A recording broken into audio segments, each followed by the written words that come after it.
जिदा देख रहे हैं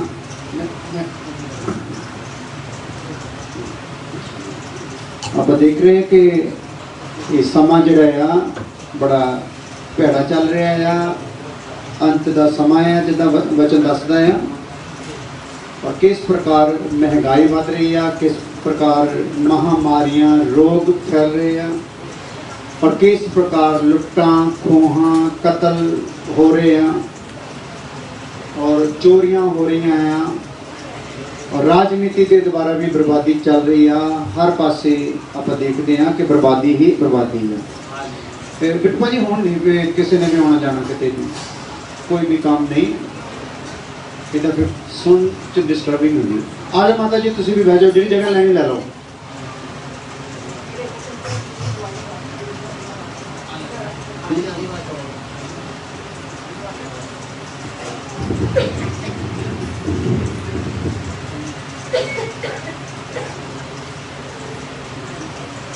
हालेलुया हालेलुया। सो सुन रहे मेरी गल सारे ने? अपने चो वो भैन भरा मूर्ख होगा जिहड़ा ये उम्मीद रखे भी आने वाले दिन ठीक हो जाएंगे। दावा सारे करते हैं, संत लोग भी दावा करते आने वाले दिन ठीक हो जाएंगे, राजनीति वाले भी दावा करते हैं आने वाले दिन ठीक हो जाएंगे। पर वचन दसदा है कि आने वाले दिन जिहड़े आ वो भैड़े आ, माड़े आ। कारण की है कि आदम का जिहड़ा पाप आ धरती ते पूरी तरह फैल चुका है और उहदे पाप के कारण धरती ते सारा प्रदूषण हो गया है, कुदरत के नाल खेडिया जा रहा है, समुद्रां नदियां दरियावां दे नाल खेडिया जा रहा, पहाड़ां दे नाल खेडिया जा रहा है। पहाड़ों के बिल्कुल ढलाना के उत्ते तुसीं देखते हैं होटल बनाए जाते, घर बनाए जाते, जो पहाड़ खिसकता है तो सारे का सारी बर्बादी हो जाती। सो कहने तो भाव्या आदमी खुदा की कुदरत के नाल खेड रहा है और खेडते बर्बादी वालों जा रहा है। थां थां भुचाल आ रहे हैं, हड़ आ रहे हैं, तूफान आ रहे हैं, वातावरण बदलता जा रहा है, प्रदूषण फैलता जा रहा है, हवा दे विच प्रदूषण गंदगी आ चुकी है, पानियां दे विच गंदगी आ चुकी है और पानी गहरे होंदे जा रहे हैं और हर प्रकार का कैमिकल जिहड़ा आ वो जो भी चीज़ां बनदियां उन्हां दा जो बचिया खुचिया आ वो नहरां नदियां विच छड्ड के वो सारा मैला होंदा जा रहा। सो किसी पासों भी कोई ठीक होने के चांस नहीं, उल्टा बीमारी ते बीमारी आने के चांस हैगे। हालेलुया।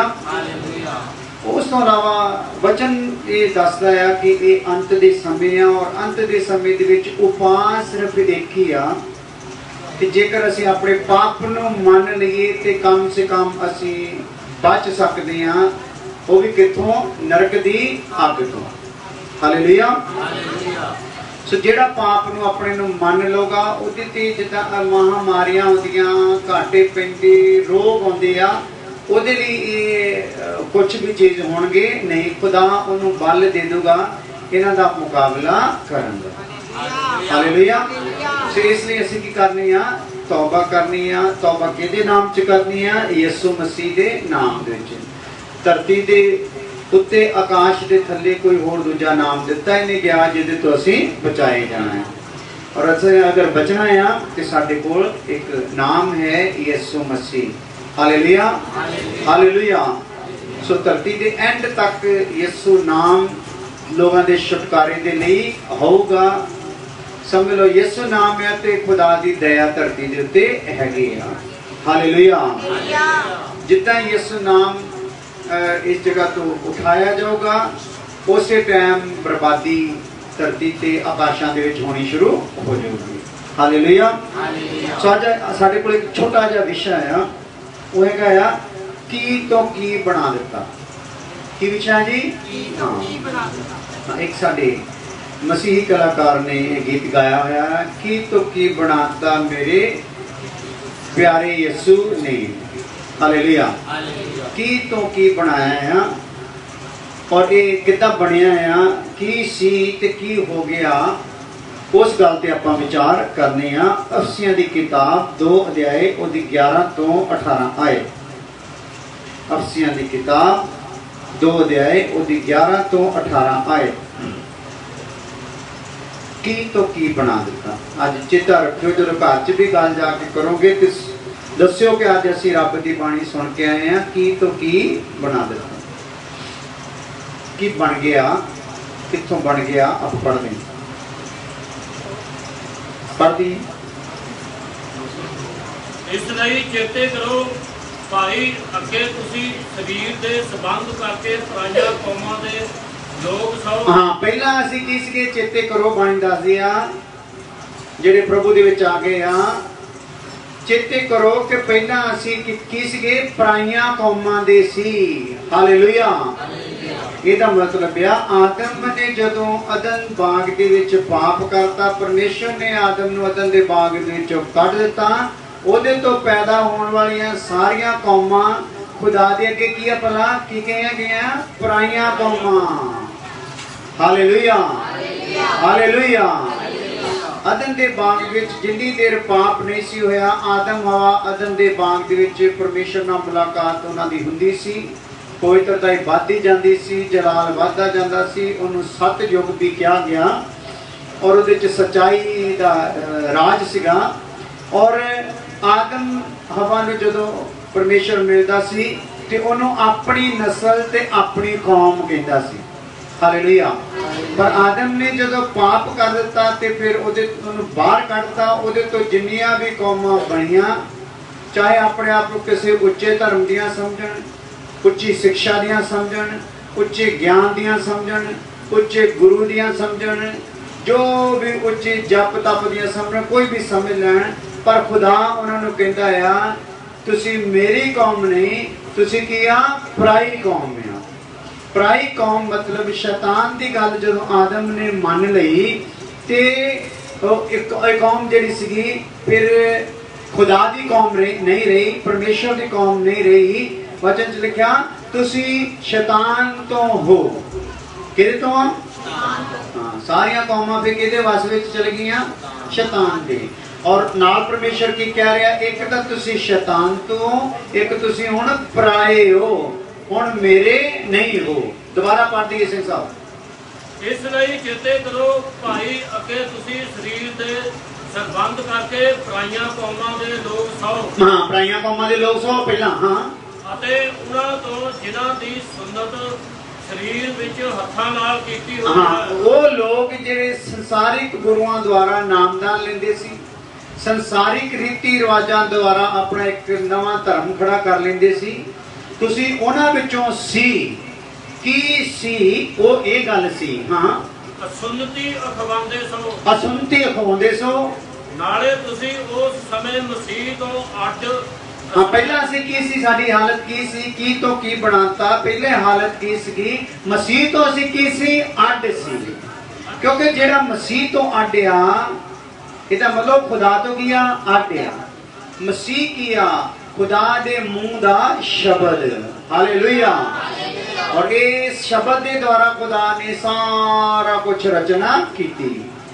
और उस तो बाद ये आदम जदों बिगड़ गया तो आदम नूं सुधारन दे वास्ते भी यही शब्द जिहड़ा सीगा वो देहधारी होया। हालेलुया। इसलिए पहला असी मसीह तो की सीगे, अड सीगे, वखरे सीगे और खुदा तो भी वखरे सी। हाँ, इस्राएल दी बादशाही तो न्यारे कीते। हाँ, इस्राएल जिहड़ी खुदा ने अपनी कौम जिहनूं कहा सीगा, ओदी बादशाही तो की कीते गए सी, वखरे कीते गए सी। वचन दे नियमां तो बाहर। वचन जो खुदा दा वचन है, विधियां कानून है, उन्हां तो की सी तुसी बाहर सीगे। अपनी मर्जी की भगती करने वाले, अपनी मर्जी का जप तप करने वाले, अपनी मर्जी के नाल चलण वाले सी। आशाहीन सीगे। नाल की सीगे भला? आशा, कोई आस नहीं सी। हालेलुया। की सी वो आपां देख रहे हैं। इन्ना साडा गिरावट साडे मनुखताई दे विच आई हुई सी। हाँ, ਅਤੇ ਜਗਤ ਵਿੱਚ ਪਰਮੇਸ਼ਰ ਤੋਂ ਰਹਿਤ ਸਨ। ਹਾਂ, ਇਹਨਾਂ ਸਾਰੀਆਂ ਗੱਲਾਂ ਦੇ ਬਾਵਜੂਦ ਨਾਲ ਹੋਰ ਕੀ ਸੀ? ਜਗਤ ਵਿੱਚ ਪਰਮੇਸ਼ਰ ਤੋਂ ਕੀ ਸੀ? ਹਾਂ, ਦੁਨੀਆ ਕਹਿੰਦੀ ਅਸੀਂ ਪਰਮੇਸ਼ਰ ਦੇ ਆ, ਪਰ ਪਰਮੇਸ਼ਰ ਕਹਿੰਦਾ ਤੁਸੀਂ ਮੇਰੇ ਤੋਂ ਕੀ ਆ? ਰਹਿਤ ਆ। ਹਾਲੇਲੂਇਆ। ਪਰਮੇਸ਼ਰ ਤੋਂ ਰਹਿਤ ਸੀ। ਹਾਂ, ਪਰ ਹੁਣ ਮਸੀਹ ਯਿਸੂ ਵਿੱਚ ਤੁਸੀਂ ਕੀ ਸੀ? ਆਪਾਂ ਦੇਖ ਲਿਆ। ਹੁਣ ਕੀ ਬਣਾ ਦਿੱਤਾ? ਉਹ ਸ਼ਬਦ ਪੜ੍ਹੀਏ ਦੁਬਾਰਾ। ਪਰ ਹੁਣ ਮਸੀਹ ਯਿਸੂ ਵਿੱਚ ਤੁਸੀਂ ਜੋ ਅੱਗੇ ਦੂਰ ਸੋ, ਮਸੀਹ ਦੇ ਲਹੂ ਦੇ ਕਾਰਨ ਨੇੜੇ ਕੀਤੇ ਗਏ। ਹੁਣ ਕੀ ਕੀਤੇ ਗਏ ਆ? ਮਸੀਹ ਦੇ ਖੂਨ ਦੇ ਕਾਰਨ, ਲਹੂ ਬਹਾਏ ਜਾਣ ਦੇ ਕਾਰਨ, ਸਾਡੀ ਪਾਪਾਂ ਦੀ ਮਾਫੀ ਦੇ ਕਾਰਨ, ਜਿਹੜਾ ਯਿਸੂ ਨੇ ਲਹੂ ਪਾਇਆ ਉਹਦੇ ਕਾਰਨ ਕੀ ਕੀਤੇ ਗਏ ਆ? ਨੇੜੇ ਕੀਤੇ ਗਏ। ਪਹਿਲਾਂ ਦੂਰ ਸੀ, ਵੱਖਰੇ ਸੀ, ਪਰਮੇਸ਼ਰ ਤੋਂ ਨਿਆਰੇ ਸੀ, ਪਰ ਹੁਣ ਕੀ ਕੀਤੇ ਗਏ ਆਪਾਂ? ਨੇੜੇ ਕੀਤੇ ਗਏ ਆ। ਹਾਂ, ਕਿਉਂ ਜੋ ਉਹ ਸਾਡਾ ਮਿਲਾਪ ਹੈ। ਹਾਂ, ਕਿਉਂਕਿ ਅਗਰ ਪਰਮੇਸ਼ਰ ਨਾਲ ਕਿਸੇ ਨੇ ਸਾਡਾ ਮੇਲ ਕਰਨਾ, ਸਾਡੇ ਕਿਸੇ ਜਪ ਤਪ ਨੇ ਨਹੀਂ, ਸਾਡੇ ਕਿਸੇ ਧਰਮ ਦੇ ਕੰਮ ਨੇ ਨਹੀਂ, ਪਰਮੇਸ਼ਰ ਨਾਲ ਮੇਲ ਕਰਨਾ ਹੈ ਤੇ ਕਿਹਨੇ ਕਰਾਉਣਾ ਆ? ਯਿਸੂ ਮਸੀਹ ਨੇ, ਕਿਉਂਕਿ ਉਹ ਸਾਡਾ ਮੇਲ ਆ। ਜਿਸ ਨੇ ਦੋਹਾਂ ਨੂੰ ਇੱਕ ਕੀਤਾ। ਜਿਹਨੇ ਦੋਹਾਂ ਨੂੰ ਕੀ ਕਰਤਾ? ਭਲਾ ਇੱਕ ਕਰਤਾ। ਦੋਹਾਂ ਨੂੰ ਇੱਕ ਕਰਤਾ ਮਤਲਬ ਕਿ ਇਜ਼ਰਾਈਲੀਆਂ ਨੂੰ ਔਰ ਗੈਰ ਕੌਮਾਂ ਨੂੰ ਕੀ ਕਰਤਾ? ਭਲਾ ਇੱਕ ਕਰਤਾ। ਪਹਿਲਾਂ ਖੁਦਾ ਇਜ਼ਰਾਈਲ ਨੂੰ ਲੈ ਕੇ ਚੱਲ ਰਿਹਾ ਸੀ, ਪਰ ਯਿਸੂ ਦੇ ਬਲੀਦਾਨ ਤੋਂ ਬਾਅਦ ਇਕੱਲਾ ਇਜ਼ਰਾਈਲ ਦੇ ਨਾਲ ਹੀ ਨਹੀਂ ਰਹਿ ਗਿਆ, ਉਹ ਕਿਹਨਾਂ ਦੇ ਨਾਲ ਹੋ ਗਿਆ? ਗੈਰ ਕੌਮਾਂ ਦੇ ਨਾਲ ਵੀ ਹੋ ਗਿਆ। ਗੈਰ ਕੌਮ ਔਰ ਇਜ਼ਰਾਈਲ ਕੌਮ ਦੋਨਾਂ ਨੂੰ ਕੀ ਕਰਤਾ? ਭਲਾ ਇੱਕ ਕਰਤਾ। ਇੱਕ ਕਰਤਾ ਮਤਲਬ ਦੋਨਾਂ ਨੂੰ ਹੀ ਹੁਣ ਤੌਬਾ ਦੇ ਦੁਆਰਾ ਪ੍ਰਭੂ ਸੱਦ ਰਿਹਾ। ਇਜ਼ਰਾਈਲੀ ਹੋਣ ਦੇ ਬਾਵਜੂਦ ਵੀ ਇਜ਼ਰਾਈਲ ਨੂੰ ਕੀ ਕਰਨੀ ਪਊਗੀ? ਤੌਬਾ ਕਰਨੀ ਪਊਗੀ। ਗੈਰ ਕੌਮ ਦੇ ਹੋ ਕੇ ਜਿੰਨੀ ਮਰਜ਼ੀ ਭਗਤੀ ਜਪ ਤਪ ਕਰਦੇ, ਉਹਦੇ ਬਾਵਜੂਦ ਵੀ ਕੀ ਕਰਨੀ ਪਊਗੀ? ਤੌਬਾ ਕਰਨੀ ਪਊਗੀ। ਹਾਂਜੀ। ਅਤੇ ਆਪਣੇ ਸਰੀਰ ਵਿੱਚ ਵੈਰ ਵਿਰੋਧ ਵਾਲੀ ਜੁਦਾਈ ਦੀ ਕੰਧ ਨੂੰ ਢਾ ਦਿੱਤਾ। ਹਾਂ, ਉਹਨੇ ਸਾਡਾ ਪਰਮੇਸ਼ਰ ਨਾਲ ਮੇਲ ਕਰਾਤਾ ਆ, ਤਾਂ ਸਾਡੇ ਦਰਮਿਆਨ ਔਰ ਪਰਮੇਸ਼ਰ ਦੇ ਦਰਮਿਆਨ ਜਿਹੜੀ ਜੁਦਾਈ ਦੀ ਦੀਵਾਰ ਸੀ, ਉਹਨੂੰ ਕੀ ਕਰਤਾ? ਪਰਮੇਸ਼ਰ ਨੇ ਢਾ ਦਿੱਤਾ। ਹਾਂ, ਅਤੇ ਸ਼ਰ੍ਹਾ ਨੂੰ ਵਿਧੀਆਂ ਅਤੇ ਕਾਨੂੰਨਾਂ ਸਣੇ। ਜਿਹੜੀ ਸ਼ਰ੍ਹਾ ਦੇ ਅਸੀਂ ਗੁਲਾਮ ਸੀ, ਜਿਹੜੀ ਸ਼ਰ੍ਹਾ ਦੇ ਹਿਸਾਬ ਨਾਲ ਸਾਨੂੰ ਉੱਠਣਾ ਪੈਂਦਾ ਸੀ, ਬੈਠਣਾ ਪੈਂਦਾ ਸੀ, ਜਪ ਤਪ ਕਰਨਾ ਪੈਂਦਾ ਸੀ, ਚੜਾਵੇ ਚੜਾਉਣੇ ਪੈਂਦੇ ਸੀਗੇ, ਜੇ ਅਸੀਂ ਨਹੀਂ ਸੀ ਕਰਦੇ ਤੇ ਸਾਡੇ ਤੇ ਇੱਕ ਸਰਾਪ ਆਉਂਦਾ ਸੀਗਾ। ਉਸ ਸ਼ਰ੍ਹਾ ਤੇ ਵਿਧੀਆਂ ਨੂੰ ਕਾਨੂੰਨਾਂ ਸਣੇ ਕੀ ਕਰ ਦਿੱਤਾ? ਭਲਾ ਅਕਾਰਥ ਕਰ ਦਿੱਤਾ। ਉਹਦਾ ਹੁਣ ਕੋਈ ਅਰਥ ਨਹੀਂ ਰਿਹਾ। ਕਹਿਣ ਤੋਂ ਬਾਅਦ ਸਾਡੀ ਹੁਣ ਭਗਤੀ ਦਾ ਕੋਈ ਅਰਥ ਰਿਹਾ ਨਹੀਂ ਅਗਰ ਅਸੀਂ ਪ੍ਰਭੂ ਦੇ ਵਿੱਚ ਆ ਗਏ ਹਾਂ। ਸਾਨੂੰ ਹੁਣ ਰੀਤੀ ਰਿਵਾਜ ਪਹਾੜਾਂ ਤੇ ਭੱਜਣ ਦੀ ਲੋੜ ਨਹੀਂ, ਇੱਧਰ ਉੱਧਰ ਭੱਜਣ ਦੀ ਲੋੜ ਨਹੀਂ, ਬਾਬਿਆਂ ਕੋ ਜਾਣ ਦੀ ਲੋੜ ਨਹੀਂ, ਪੀਰਾਂ ਪੈਗੰਬਰਾਂ ਕੋ ਜਾਣ ਦੀ ਲੋੜ ਨਹੀਂ, ਜਾਦੂਗਰਾਂ ਕੋ ਜਾਣ ਦੀ ਲੋੜ ਨਹੀਂ। ਹਾਲੇਲੂਇਆ। ਕੋਈ ਝਾੜਾ ਫੂਕ ਕਰਾਉਣ ਦੀ ਲੋੜ ਨਹੀਂ, ਕੋਈ ਵਹਿਮ ਭਰਮ ਕਰਨ ਦੀ ਲੋੜ ਨਹੀਂ। ਹਾਂ, ਜੋ ਦੋਹਾਂ ਆਪ ਵਿੱਚ ਇੱਕ ਨਵਾਂ ਇਨਸਾਨ ਰੱਖ ਕੇ ਮੇਲ ਕਰਾਵੇ। ਹਾਂ, ਦੋਹਾਂ ਵਿੱਚ ਆਪਣੇ ਵਿੱਚ ਇੱਕ ਨਵਾਂ ਇਨਸਾਨ ਰੱਖ ਕੇ ਕੀ ਕਰਾਵੇ? ਮੇਲ ਕਰਾਵੇ। ਹੁਣ ਸਾਡੇ ਵਿੱਚ ਇੱਕ ਨਵੇਂ ਇਨਸਾਨ ਨੂੰ ਖੁਦਾ ਪੈਦਾ ਕਰਦਾ ਆ, ਔਰ ਉਹ ਕਦੋਂ ਪੈਦਾ ਕਰਦਾ ਆ? ਜਦੋਂ ਅਸੀਂ ਆਪਣੇ ਪਾਪ ਨੂੰ ਮੰਨ ਲੈਨੇ, ਯਿਸੂ ਤੇ ਵਿਸ਼ਵਾਸ ਕਰ ਲੈਨੇ ਆ, ਤੇ ਸਾਡੇ ਅੰਦਰ ਪਰਮਾਤਮਾ ਦਾ ਆਤਮਾ ਆ ਜਾਂਦਾ ਔਰ ਸਾਡੇ ਅੰਦਰ ਇੱਕ ਨਵਾਂ ਮਨੁੱਖ ਦੀ ਉਤਪਤੀ ਹੋ ਜਾਂਦੀ। Hallelujah, hallelujah. ਔਰ ਖੁਦਾ ਚਾਹੁੰਦਾ ਹੈ ਕਿ ਜਿਹੜਾ ਨਵਾਂ ਮਨੁੱਖ ਸਾਡੇ ਚ ਪਾ ਦਿੱਤਾ ਗਿਆ ਉਹ ਸਾਡੇ ਵਿੱਚ ਵੱਧ ਜਾਏ ਤੇ ਸਾਡੇ ਸਰੀਰ ਦੀਆਂ ਅਭਿਲਾਸ਼ਾਵਾਂ ਸਾਡੇ ਤੋਂ ਦੂਰ ਹੋ ਜਾਣ, ਔਰ ਅਸੀਂ ਇਸ ਸੰਸਾਰ ਦੇ ਹਰ ਪ੍ਰਕਾਰ ਦੇ ਸ਼ਰਾਪ ਤੋਂ, ਬੰਧਨ ਤੋਂ ਛੁਟਕਾਰਾ ਪਾ ਕੇ ਆਪਣੇ ਬਾਪ ਦੇ ਨਾਲ ਸਵਰਗ ਦੇ ਵਿੱਚ ਜਾ ਮਿਲੀਏ। Hallelujah, hallelujah. ਸੋ ਪਹਿਲਾਂ ਪਰਾਈਆਂ ਕੌਮਾਂ ਦੇ ਸੀ, ਪਰਮੇਸ਼ਰ ਤੋਂ ਰਹਿਤ ਸੀ।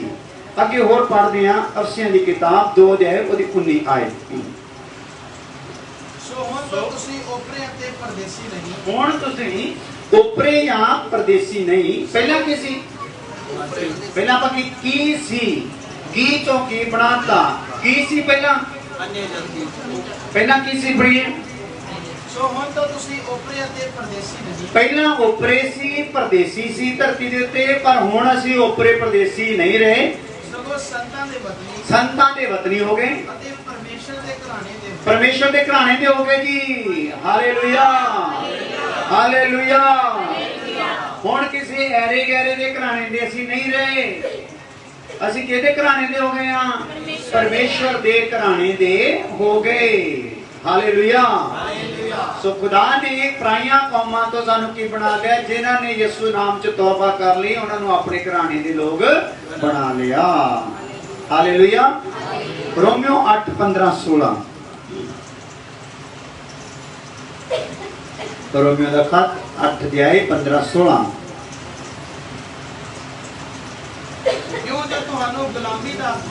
हाँ हुण साडे कोल खुदा ने सानू अपने घराने दे बना के सानू अपना आत्मा साडे विच पाता। साडा आत्मा जिहड़ा मैला हो चुका सीगा, जिहड़ा पाप च मर गया सी, खुदा ने इहदे विच अपना आत्मा पा के साडे आत्मा नू जिंदा कर दिता। हालेलुया। और की कह रहा खुदा? हुण साडे को जिहड़ा परमात्मा ने अपना आत्मा दिता है वो गुलामी दा आत्मा नहीं। पहला सी गुलाम सी, साडे मन च वहम सी असीं पहाड़ां ते नहीं जावांगे, साडा ठीक काम नहीं होना, असीं फलाने तांत्रिक को जादूगर को नहीं करावांगे, साडा नहीं होना। असीं गुलाम सी इन्हां चीज़ां दे। पर हुण जिहड़ा साडे को आत्मा पाया गया वो गुलामी दा आत्मा नहीं। हाँ क्यों जो तुहानू गुलामी दा आत्मा नहीं मिलिया, हाँ जो फिर मुड़ के डरो, हाँ सगों ले पालक पुत्र होण दा आत्मा सानू परमात्मा दे पुत्र होण दा आत्मा मिल गया। बोलो हालेलुया। सारे बोलो हालेलुया। केड़ा आत्मा मिल गया? लेपालक दा, यानी कि परमेश्वर दे पुत्र होण दा सानू सानू की मिल गया है? आत्मा मिल गया। उसी कारण असी परमेश्वर नू अब्बा कहने आ। हालेलुया। दुनिया परमेश्वर नू परमेश्वर कहंदी आ, पर असी परमेश्वर नू परमेश्वर पिता कहने आ। साडे कोल ओनू बाप कहण दा की हो गया? भला हक आ गया। असी क्यों ओनू बाप कहने आ? क्योंकि साडे आत्मा विच परमात्मा दे आत्मा दा वास हो गया। इत्थे ही साडे ते मोहर लग गई आ कि तो जिद्दां ही साह छड्डांगे असीं कित्थे होवांगे? स्वर्ग विच अपने पिता परमेश्वर कोल होवांगे। हालेलुया। रोमियो 8:17 में पढ़ी। हाँ असीं हुण जेकर बालक बन गए हैं पिता दे परमेश्वर दे, तो फिर की हो गए हैं? अधिकारी भी हो गए हैं, वारिस हो गए। हालेलुया। सो सानू उन्हें अपनी प्रॉपर्टी दा जो भी कायनात हैगी आ, जो भी सृष्टि रचना देखते हैं, ये सानू अपना पार्टनर बना लिया। हुण सानू किसी खेत बनने लई लड़न दी लोड़ नहीं। 1 2 4 मरले 1 2 4 कनाला किल्लियां दे लई लड़न दी लोड़ नहीं। सानू परमेश्वर अपनिया करोड़ा करोड़ धरतियां दे विच पार्टनर कर रहा है। हालेलुया। जिन्नियां कॉलोनियां साडे कोल होणगियां उन्नियां दुनिया दे किसी राजे कोल भी होणगियां नहीं। सिकंदर ये सारा संसार भी जित लेंदा, साडे जिन्नी कॉलोनी उहदे कोल हो सकदी नहीं। साडी कॉलोनी दे विच जिहड़ियां सड़कां आ वो भी सोने दियां। हालेलुया। ओदे चौंक भी खालिस सोने दे, ओदी नदी भी शुद्ध आ, वो मिनरल वाटर ओदे च की करदा आ? चलदा आ। हालेलुया। ओदे किनारियां ते जेड़ा लगाया दरखत आ ओदे विच शिफा आ। हालेलुया। ओदे विच जिंदगी आ। ऐसा किन्हां दे लई आ? किन्हां नूं वारिस खुदा ने बना लिया आ? जिन्हां ने अपने पाप नूं यीशु मसीह दे नाम च की कर लिया आ? मान लिया।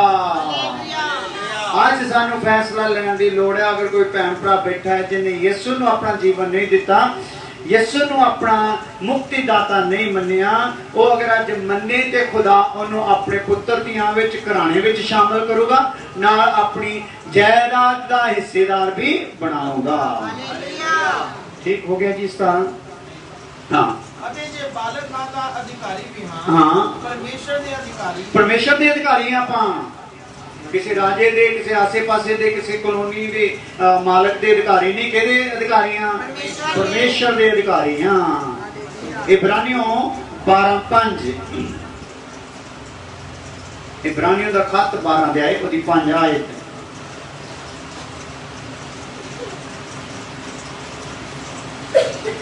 लो धन्यवाद। ਅਤੇ ਤੁਸੀਂ ਉਸ ਉਪਦੇਸ਼ ਨੂੰ ਭੁੱਲ ਗਏ ਹੋ ਹਾਂ ਜਿਸ ਤੋਂ ਤੁਹਾਨੂੰ ਪੁੱਤਰਾਂ ਵਾਂਗੂ ਸਮਝਾਈਦਾ ਹੈ। ਹਾਂ ਇਹ ਮੇਰੇ ਪੁੱਤਰ, ਹਾਂ। ਤੂੰ ਪ੍ਰਭੂ ਦੀ ਤਾੜ ਨੂੰ ਤੁਛ ਨਾ ਜਾ ਹਾਂ ਅਤੇ ਜਾਂ ਉਹ ਤੈਨੂੰ ਝਿੜਕੇ ਤਾਂ ਅੱਕ ਨਾ ਜਾ। ਹਾਂ ਹਾਲੇਲੂਇਆ। ਹਾਲੇਲੂਇਆ। ਜਿੱਦਾਂ ਧਰਤੀ ਤੇ ਸਾਡਾ ਬਾਪ ਪਿਤਾ ਹੁੰਦਾ ਆ ਤੇ ਸਾਨੂੰ ਕੀ ਕਰਦਾ ਰਹਿੰਦਾ ਆ? ਗਲਤੀ ਫਲਤੀ ਤੋਂ ਕੀ ਕਰਦਾ ਰਹਿੰਦਾ ਆ? ਡਾਂਟਦਾ ਰਹਿੰਦਾ ਆ। Hallelujah hallelujah. ਉਹ ਉਹਨੂੰ ਝਿੜਕਦਾ ਰਹਿੰਦਾ ਆ, ਤਾੜਦਾ ਰਹਿੰਦਾ ਆ ਤਾਂ ਕਿ ਉਹਦਾ ਜੀਵਨ ਕੀ ਹੋ ਜਾਵੇ? ਸਹੀ ਰਸਤੇ ਤੇ ਪਿਆਰ ਰਵੇ। ਇਸੇ ਤਰ੍ਹਾਂ ਜਦੋਂ ਸਵਰਗ ਦੇ ਪਿਤਾ ਨੇ ਸਾਨੂੰ ਆਪਣੀ ਸੰਤਾਨ ਬਣਾ ਲਿਆ ਤਾਂ ਵੀ ਸਾਡੀ ਕੀ ਕਰਦਾ ਰਹਿੰਦਾ? ਤਾੜਨਾ ਕਰਦੀ ਰਹਿੰਦਾ ਆ। ਜਿੱਥੇ ਕਦੇ ਅਸੀਂ ਉਖੜਦੇ ਹਾਂ ਸਾਨੂੰ ਤਾੜਦਾ ਆ, ਚਾਹੇ ਰੋਗ ਵਿੱਚ ਪਾ ਕੇ, ਦੁੱਖ ਵਿੱਚ ਪਾ ਕੇ, ਘਾਟੇ ਵਿੱਚ ਪਾ ਕੇ, ਨਿੰਦਾ ਕਰਵਾ ਕੇ, ਕਿਸੇ ਤਰੀਕੇ ਨਾਲ ਉਹ ਕੀ ਕਰਦਾ? ਸਾਨੂੰ ਝੰਜੋੜਦਾ ਰਹਿੰਦਾ ਆ। Hallelujah hallelujah. ਉਹਦਾ ਝੰਜੋੜ ਦੇਣਾ ਇਹ ਸਬੂਤ ਹੋ ਜਾਂਦਾ ਹੈ ਕਿ ਅਸੀਂ ਆਪਣੇ ਪਿਤਾ ਦੀ ਕੀ ਬਣ ਗਏ ਹਾਂ? ਸੰਤਾਨ ਬਣ ਗਏ। Hallelujah hallelujah. ਸੋ ਇਹਦੇ ਨਾਲ ਹੀ ਇਬਰਾਨੀ 12:6 ਜੋ ਜਿਹਦੇ ਨਾਲ ਪਿਆਰ ਕਰਦਾ ਹੈ ਹਾਂ ਪ੍ਰਭੂ ਉਹਨੂੰ ਤਾੜਦਾ ਹੈ। ਹਾਂ ਪਰਮੇਸ਼ਰ ਫਿਰ ਜਿਹਦੀ ਆਪਣੀ ਸੰਤਾਨ ਨਾਲ ਪਿਆਰ ਕਰਦਾ ਹੈ ਤੇ ਉਹਨੂੰ ਕੀ ਕਰਦਾ? ਉਹ ਤਾੜਦਾ ਵੀ ਆ। ਅਤੇ ਹਰੇਕ ਪੁੱਤਰ ਨੂੰ ਜਿਹਨੂੰ ਉਹ ਕਬੂਲ ਕਰਦਾ ਹੈ ਹਾਂ ਉਹ ਕੋੜੇ ਮਾਰਦਾ ਹੈ। ਕੋੜੇ ਵੀ ਮਾਰਦਾ ਆ। ਹਾਲੇਲੂਇਆ। ਕਿਉਂਕਿ ਉਹਨੂੰ ਆਪਣੇ ਪੁੱਤਰ ਪਵਿੱਤਰ ਚਾਹੀਦੇ ਆ, ਕਿਉਂਕਿ ਸਾਡਾ ਪਰਮੇਸ਼ਰ ਕੀ ਆ? ਪਵਿੱਤਰ ਆ। ਉਹ ਕਹਿੰਦਾ ਮੈਂ ਪਵਿੱਤਰ ਆ, ਤੁਸੀਂ ਵੀ ਕੀ ਹੋ? ਪਵਿੱਤਰ ਹੋ। ਜਿੱਥੇ ਸਾਡੇ ਚ ਮੈਲ ਆਉਂਦੀ ਆ ਉਹ ਕੋੜਿਆਂ ਦੇ ਨਾਲ ਕੀ ਕਰ ਦਿੰਦਾ ਆ? ਕੱਢ ਦਿੰਦਾ। ਹਾਲੇਲੂਇਆ। ਕੋੜੇ ਵੱਜਦੇ ਆ ਤੇ ਮੈਲ ਕੀ ਹੋ ਜਾਂਦੀ ਆ? ਨਿਕਲ ਜਾਂਦੀ ਆ। ਹਾਲੇਲੂਇਆ। ਇਬਰਾਨੀ 2:7-8 ਹੈ।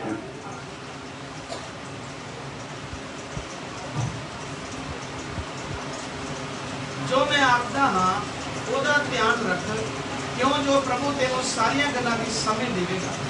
ਇਬਰਾਨੀ 2:7-8। ਅਤੇ ਸਭਨੀ ਗੱਲੀ ਤੂੰ ਆਪਣੇ ਆਪ ਨੂੰ ਹਾਂ ਸ਼ੁਭ ਕਰਮਾਂ ਦਾ ਨਮੂਨਾ ਕਰ ਵਿਖਾਲ। ਹਾਂ ਸਿੱਖਿਆ ਦੇਣ ਵਿੱਚ ਹਾਂ ਹਾਂ ਸੁਚਮਤਾਈ ਅਤੇ ਗੰਭੀਰਤਾਈ। ਕੀ ਪੜ ਰਹੇ ਭਲਾ? ਇਬਰਾਨੀਆਂ 2 ਇਬਰਾਨੀ ਮੈਂ ਉਹਨੂੰ ਦੂਤਾਂ ਨਾਲੋਂ ਥੋੜੇ ਚਿਰ ਲਈ ਘੱਟ ਕੀਤਾ ਹਾਂ ਮੈਂ ਉਹਨੂੰ ਦੂਤਾਂ ਨਾਲੋਂ ਥੋੜੇ ਚਿਰ ਲਈ ਕੀ ਕੀਤਾ ਆ?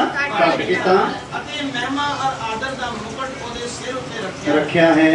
ਤੇ ਆਪਣੀ ਦਸਤਕਾਰੀ ਉੱਤੇ ਉਹਨੂੰ ਥਾਪਿਆ ਹਾਂ ਤੇ ਸਭ ਕੁਝ ਉਹਦੇ ਪੈਰਾਂ ਹੇਠ ਅਧੀਨ ਕਰ ਦਿੱਤਾ ਹੈ। ਹਾਂ ਕਿਉਂਕਿ ਜਦੋਂ ਉਸਨੇ ਸਭ ਕੁਝ ਉਹਦੇ ਅਧੀਨ ਕਰ ਦਿੱਤਾ ਹਾਂ। ਤਾਂ ਕੁਝ ਨਹੀਂ ਛੱਡਿਆ ਜੋ ਉਹਦੇ ਅਧੀਨ ਨਾ ਕੀਤਾ ਹੋਵੇ। ਹਾਂ। ਪਰ ਹਜੇ ਤੱਕ ਅਸੀਂ ਸਭ ਕੁਝ ਉਹਦੇ ਅਧੀਨ ਕੀਤਾ ਹੋਇਆ ਨਹੀਂ ਦੇਖਦੇ। ਹਾਂ ਹਾਲੇਲੂਇਆ। ਇਬਰਾਨੀ 2:12-7-8 ਹੈ। ਇਹ ਗਲਤ ਸੀਗੀ। 2 ਲਿਖਿਆ ਗਿਆ, ਮੇਰੇ ਕੋਲ ਅਸਲ ਚ 12 ਹੈ। 12 ਤੇ ਹੈ ਉਹਦੀ 7-8 ਹੈ। ਤੁਸੀਂ ਸਹਾਰਾ ਜੋ ਕਰਦੇ ਹੋ, ਤੁਸੀਂ ਸਹਾਰਾ ਜੋ ਕਰਦੇ ਹੋ ਇਹ ਤਾੜੇ ਜਾਣ ਦੇ ਨਿਮਿਤ ਹੈ। ਤਾੜੇ ਜਾਣ ਦੇ ਨਿਮਿਤ ਆ। ਪਰਮੇਸ਼ਰ ਤੁਹਾਡੇ ਨਾਲ ਅਜਿਹਾ ਵਰਤਦਾ ਹੈ ਹਾਂ ਜਿਹੜਾ ਪੁੱਤਰ ਨਾਲ, ਪਰਮੇਸ਼ਰ ਇਦਾਂ ਸਾਡੇ ਨਾਲ ਵਰਤਦਾ ਜਿੱਦਾਂ ਆਪਣੇ ਪੁੱਤਰਾਂ ਦੇ ਨਾਲ ਮਾਂ-ਬਾਪ ਵਰਤਦੇ ਆ। ਕਿਉਂ ਜੋ ਉਹ ਕਿਹੜਾ ਪੁੱਤਰ ਹੈ ਕਿਹੜਾ ਪੁੱਤਰ ਆ ਵੀ ਉਹ? ਜਿਹਨੂੰ ਪਿਓ ਨਹੀਂ ਤਾੜਦਾ। ਜਿਹਨੂੰ ਪਿਓ ਨਹੀਂ ਤਾੜਦਾ। ਪਰ ਜੇ ਤੁਸੀਂ ਉਹਦੀ ਤਾੜਨਾ ਬਿਨਾ ਰਹੇ ਹਾਂ ਜਿਹਦੇ ਵਿੱਚ ਸਭੋ ਸਾਂਝੀ ਹੋਏ ਹਨ ਹਾਂ ਤਾਂ ਤੁਸੀਂ ਪੁੱਤਰ ਨਹੀਂ ਹਾਂ। ਸਗੋਂ ਹਰਾਮ ਤੇ ਹੋ। ਜੇ ਫਿਰ ਤੁਸੀਂ ਉਸ ਤਾੜਨਾ ਨੂੰ ਨਹੀਂ ਸੌਂਗੇ ਜਿਹੜੀ ਤੁਹਾਡੇ ਜੀਵਨਾਂ ਚ ਆਉਂਦੀ ਆ। ਕਈ ਵਾਰੀ ਮਸੀਹ ਵਿੱਚ ਆ ਕੇ ਲੋਕ ਸੋਚਦੇ ਵੀ ਯਾਰ ਸਾਨੂੰ ਦੁੱਖ ਆ ਗਿਆ, ਸਾਨੂੰ ਤਕਲੀਫ ਆ ਗਈ। ਸਾਨੂੰ ਦੁੱਖ ਤਕਲੀਫ ਹੋਣ ਦਾ ਕਾਰਨ ਕੀ ਆ? ਕਿ ਮਸੀਹ ਵਿੱਚ ਆ ਕੇ ਵੀ ਇਹਨੇ ਆਪਣਾ ਸੁਧਾਰ ਕਰਨਾ ਚਾਹੁੰਦੇ ਨਹੀਂ। ਖੁਦਾ ਕੀ ਕਰਦਾ? ਕਹਿੰਦਾ ਮੈਂ ਤੈਨੂੰ ਹੁਣ ਫੜ ਲਿਆ, ਤੈਨੂੰ ਛੱਡਣਾ ਤਾਂ ਹੈਗਾ ਨਹੀਂ, ਤੈਨੂੰ ਚੰਗੀ ਤਰ੍ਹਾਂ ਕੀ ਕਰਨਾ ਆ? ਧੋਣਾ ਆ। ਹਾਲੇਲੂਇਆ। ਸੋ ਇਸ ਲਈ ਉਹ ਕੀ ਕਰਦਾ ਹੈ? ਤਾੜਨਾ ਕਰਦਾ। ਤੇ ਜੇਕਰ ਕੋਈ ਉਹਦੀ ਤਾੜਨਾ ਤੋਂ ਭੱਜਦਾ, ਪਰਮੇਸ਼ਰ ਮੈਨੂੰ ਕਿਉਂ ਤਾੜ ਰਿਹਾ, ਮੈਨੂੰ ਦੁੱਖ ਕਿਉਂ ਹੋ ਗਿਆ, ਮੈਨੂੰ ਘਾਟਾ ਕਿਉਂ ਪੈ ਗਿਆ, ਤੇ ਸਮਝ ਲਓ ਵਚਨ ਦੱਸਦਾ ਹੈ ਜੇ ਤੇਰੇ ਤੇ ਤਾੜਨਾ ਨਹੀਂ ਪੈਂਦੀ ਤੇ ਤੂੰ ਹਰਾਮ ਦਾ ਆ। ਕੌਣ ਹੈ ਭਲਾ? ਹਰਾਮ ਦਾ ਆ, ਫਿਰ ਪਰਮੇਸ਼ਰ ਦਾ ਨਹੀਂ। ਸੋ ਅਸੀਂ ਕਿਹਦੇ ਹੋ ਗਏ ਆ? ਪਰਮੇਸ਼ਰ ਦੇ ਹੋ ਗਏ ਤੇ ਅਸੀਂ ਹੁਣ ਹਰਾਮੀ ਰਹਿਣਾ ਨਹੀਂ। ਇਸ ਲਈ ਸਾਨੂੰ ਕੀ ਤੋਂ ਕੀ ਬਣਾ ਦਿੱਤਾ ਆ? ਅਸੀਂ ਪਰਮੇਸ਼ਰ ਤੋਂ ਦੂਰ ਸੀ। ਠੀਕ ਹੈ, ਆਪਣੀਆਂ ਬਦਮਸੀਆਂ 'ਚ ਚੱਲਦੇ ਸੀ, ਆਪਣੀਆਂ ਅਭਿਲਾਸ਼ਾਂ 'ਚ ਚੱਲਦੇ ਸੀਗੇ, ਆਪਣੇ ਰੀਤੀ ਰਿਵਾਜਾਂ 'ਚ ਚੱਲਦੇ ਸੀਗੇ। ਔਰ ਪਰਮੇਸ਼ਰ ਨੇ ਕੀ ਕੀਤਾ? ਆਪਣੇ ਪੁੱਤਰ ਦੇ ਦੁਆਰਾ ਸਾਡੇ ਨਾਲ ਆਪਣਾ ਮੇਲ ਕਰਾ ਲਿਆ, ਸਾਨੂੰ ਆਪਣੇ ਵਾਰਿਸ ਬਣਾ ਲਿਆ ਔਰ ਸਾਨੂੰ ਲਗਾਤਾਰ ਤਾੜਨਾ ਕਰ ਕਰਕੇ ਸਾਡਾ ਸੁਧਾਰ ਕਰਦਾ ਹੋਇਆ ਆਪਣਾ ਰੂਪ ਸਾਡੇ ਵਿੱਚ ਬਣਾ ਰਿਹਾ ਹੈ। सो आओ ਜਿਹੜੇ ਉਹਦਾ ਰੂਪ ਬਣਨਾ ਚਾਹੁੰਦੇ अपनी ਅੱਖਾਂ ਬੰਦ ਕਰੋ, ਆਪਣੇ ਦਿਲਾਂ ਤੇ ਹੱਥ ਰੱਖੋ, ਪ੍ਰਾਰਥਨਾ ਕਰਦੇ ਹਾਂ। ਸਾਨੂੰ ਕੀ ਤੋਂ ਕੀ ਬਣਾ ਦਿੱਤਾ, ਸਾਨੂੰ ਪਾਪੀ ਤੋਂ ਧਰਮੀ ਬਣਾ ਦਿੱਤਾ, ਸਾਨੂੰ ਪਰਾਇਆਂ ਤੋਂ ਆਪਣੇ ਬਣਾ ਦਿੱਤਾ। हालेलुया। खुदावन तेरे सारे उपकार लिए तेरा शुक्र है और इस घर परिवार लिए तेरा शुक्र हो, इतने आए हुए हर एक भैन भरा लिए तेरा शुक्र हो, जिन्हें ने तेरी बाणी सुन लिया उन्होंने विवेक छिप जाए और अज रात जो अपने बिस्तरे ते जान ध्यान करन कि उन्होंने पाप माफ होए या कि नहीं, अपने लोगों ने सुपने दर्शन द्वारा गल करना और बचा लेना। इस पूरी कॉलोनी लिए प्रार्थना कर रहे, सारे बरकत मिल जाए और सारे सच्चे रब की पहचान हो जाए प्रभु यीशु मसीह नाम च आमीन। हुण साडे खुदाम खुदा दा फजल बाप दी मोहब्बत पवित्र आत्मा दी फाखरा होण तो लेके हमेशा हमेशा तक सब ईमानदारां मुकस्सा नाल नाम दी रहे आमीन। हालेलुया।